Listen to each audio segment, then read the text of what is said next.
Presiden Prabowo Subianto meminta jajaran menteri terkait untuk mencari skema pendanaan baru untuk proyek kereta cepat Jakarta-Bandung atau WUSH agar tidak sepenuhnya membebani keuangan negara. Menteri Sekretaris Negara Prasetyo Hadi mengatakan isu tersebut tetap menjadi perhatian pemerintah. Pemerintah kini tengah mengkaji opsi pendanaan alternatif di luar anggaran pendapatan dan belanja negara. Prasetyo menilai keberadaan WUSH telah membawa dampak positif bagi mobilitas masyarakat dan pertumbuhan ekonomi kawasan. Oleh karena itu pemerintah mendorong agar layanan kereta cepat tidak hanya berhenti di jalur Jakarta-Bandung, melainkan diperluas ke wilayah lain di Pulau Jawa, yakni Surabaya. Beberapa waktu yang lalu juga sudah dibicarakan untuk diminta mencari skema supaya beban keuangan itu bisa dicarikan jalan keluar gitu. Karena faktanya kan juga bus kemudian juga menjadi salah satu moda transportasi yang sekarang sangat membantu aktivitas seluruh masyarakat, mobilitas dari Jakarta maupun ke Bandung dan seterusnya. Dan justru kita pengen sebenarnya kan itu berkembang ya, tidak hanya ke Jakarta dan sampai ke Bandung, mungkin juga kita sedang berpikir untuk sampai ke Jakarta. Menteri Keuangan Purbayayudi Sadewa menolak membayar utang kereta cepat Indonesia-Cina menggunakan dana APBN. Menurutnya proyek kereta cepat bukan tanggung jawab pemerintah, melainkan urusan BUMN di bawah Danantara.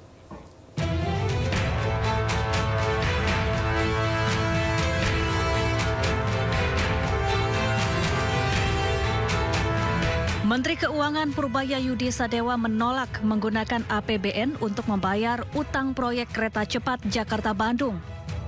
Purbaya menyatakan proyek kereta cepat Indonesia-Cina bukan tanggung jawab pemerintah, melainkan urusan BUMN.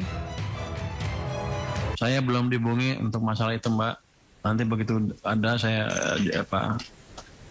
di jumpa pers yang mingguan saya kasih tahu update-nya seperti apa. Yang jelas sekarang saya belum dihubungin tentang masalah itu.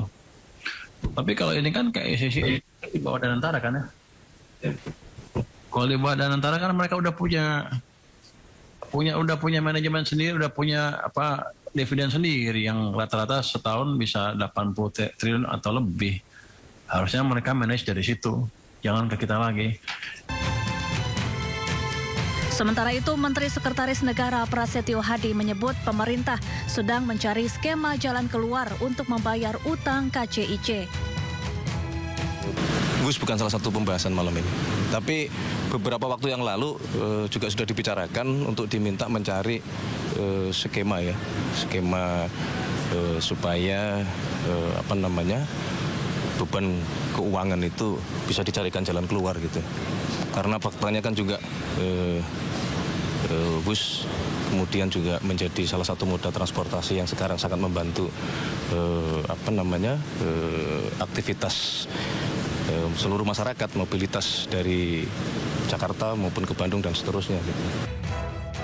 Proyek kereta cepat Jakarta-Bandung atau WUSH jadi sorotan karena beban utangnya mencapai 116 triliun rupiah. Super Holding BUMN Danantara tengah mencari cara meringankan pembiayaan proyek ini termasuk opsi meminta dukungan dari APBN. Meski hingga kini belum ada permintaan resmi dari Danantara kepada Kementerian Keuangan. Tim Liputan iNews melaporkan. Manuver Menteri Purbaya untuk tarik uang dari para pengemplang pajak dalam 1 tahun jadi tugas berat. Dan berikut perbincangan Yudi Handoyo bersama ekonom Universitas Paramadina, Wijayanto Samirin. Karena tadi target 8% yang tadi Pak Wijayanto sampaikan adalah sebuah pencapaian yang luar biasa kalau itu terjadi, Pak. Perlu kerja luar biasa. Nah, pertanyaannya beberapa kerja-kerja Pak Purbaya ini kan banyak yang disebut sebagai sebuah gebrakan begitu. Salah satu ini juga adalah tentang pengemplang pajak, mencoba dikejar Pak Purbaya dengan mempertimbangkan pembatalan teks amnesti dari sisi fiskal. Menurut Pak Wijayanto, bagaimana melihat perubahan pendekatan ini?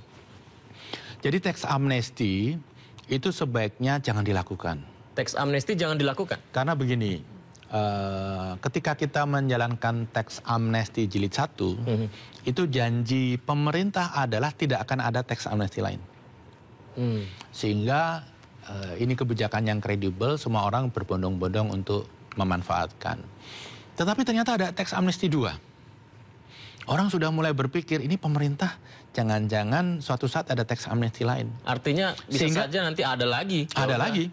Kalau begitu melanggar nggak apa-apa. Nanti akan ada di pintu masuk dan itu dibukakan melalui teks amnesti. Nah, menurut saya daripada kita laksanakan lagi teks amnesti jilid 3 yang dampaknya adalah kredibilitas pemerintah itu runtuh, menurut saya jangan. Karena upaya mendisiplinkan pembayaran pajak, upaya mendisiplinkan upaya-upaya money laundry itu menjadi tidak akan mempunyai kredibilitas. Jadi menurut saya apa yang disampaikan oleh Pak Purbaya itu bagus walaupun masuk dalam prolegnas. Kalau menurut saya mohon jangan. Kita dorong terus ini Pak Purbaya supaya mempunyai kekuatan untuk mempertahankan opininya. Kemudian tadi yang kedua tentang apa selain teks amnesti? Tentang pengemplangan pajak, kemudian juga pengemplang pajak.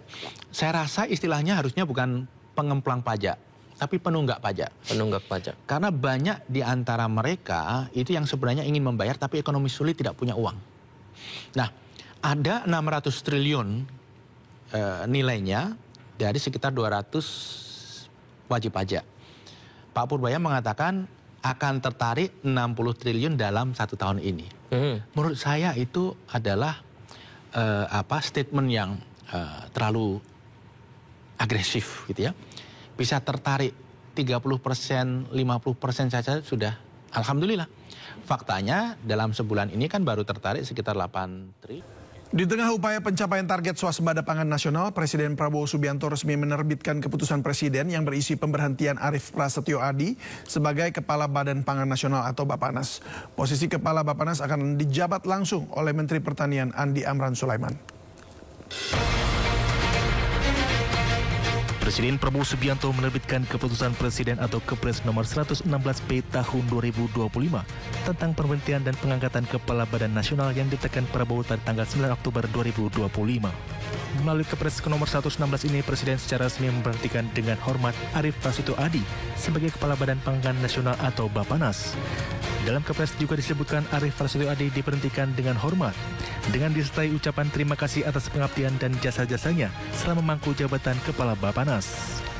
Dalam Kepres terbaru ini juga disebutkan bahwa Presiden mengangkat Menteri Pertanian Andi Amran Sulaiman sebagai Kepala Badan Pangan Nasional dan kepada yang bersangkutan diberikan hak keuangan dan fasilitas lainnya sesuai ketentuan peraturan perundang-undangan. Dengan diterbitkan keputusan Presiden yang ditandatangani pada 9 Oktober 2025 dan mulai berlaku 10 Oktober lalu, secara resmi pimpinan Kepala Badan Pangan Nasional atau Bappenas langsung di bawah pimpinan Menteri Pertanian. Tugas penting Kepala Bappenas adalah mewujudkan swasembada pangan dan melakukan pemerataan ketersediaan pangan di seluruh daerah. Untuk pertama kalinya dalam 5 tahun terakhir, harga beras di Indonesia mengalami deflasi atau penurunan harga minus 0,13% pada bulan September 2025. Menteri Pertanian Amran Sulaiman menyebut pencapaian ini sebagai signal kuat keberhasilan peningkatan produksi nasional. Selain itu, menurut Amran, produksi beras nasional saat ini telah mencapai 33,1 juta ton dari Januari hingga November 2025. Kemudian pada Desember mendatang kemungkinan mencapai 34 juta ton. Atas capaian tersebut, Amran yakin bahwa Indonesia akan mencapai swasembada beras dalam waktu 3 bulan ke depan atau pada akhir tahun 2025. Beras terjadi deflasi, yaitu minus 0, saya ditunjukkan datanya, minus 0,13%. 5 tahun terakhir, ini pertama di bulan September, di saat paceklik.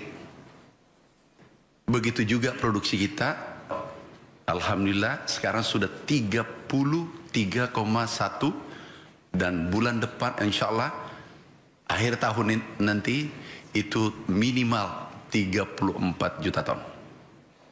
Ini kabar baik untuk petani Indonesia.